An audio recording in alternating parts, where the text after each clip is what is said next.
રામ રામ ને હર હર મહાદેવ। તો છોકરા આવી ગયા છે પિકનિક મનાવવા। જુઓ અત્યારે વેકેશન છે એટલે તો ક્યાં જાવ, એટલે અમારા છોકરાને તો ના ખપે પછી કાંઈ એને ગાર્ડન વગડો ખપે તો જો વગડામાં આવે જશે તો અત્યારે તો કઈક જ્યાં થયા હશે ખાવાના ફ્રૂટ પીલું ને પીચું ને એવું બધું ખાશે ને પછી ઘરેથી બનાવી ગયા છે ચટપટી, તો ચટપટી બનાવી અને ગયા છે છોકરા। ને પીલું જુઓ ખારા પીલું કેવા આવી ગયા છે, ખારા પીલું છે, મીઠા પીલું છે।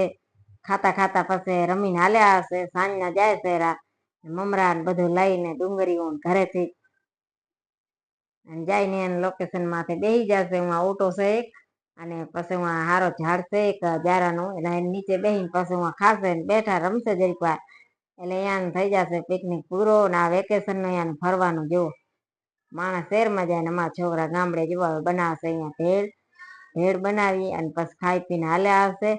અને પછી અહીંયા ખજૂરીનું ઝાડ જોઈ ગયા તો એમાં હતી ખજૂરી, તો છોરા તોડે છે જો ધોકા લઈ લઈને હણે છે કે ખજૂરી કાચી છે પણ એવી મીઠી હતી ને પછી આવી કેરી લઈ ગયા તા ભેરી, કેરી બધી કાપીને એમાં નાખીને પછી સાંજના હું મારી છોકરી છે અમે સાંઈડાડે ગયા દર્શન કરવા, તો સાંઈડાડાને દર્શન કર્યા, આજ ગુરુવાર છે એટલે। અને પછી દરવાજા બંધ કરી નાખ્યા, સાંઈડાડાને દીવાની થતા હતા। વિડીયો લાઈક શેર અને સબસ્ક્રાઈબર કરીને સાંઈ બાબા લખી નાખ્યા।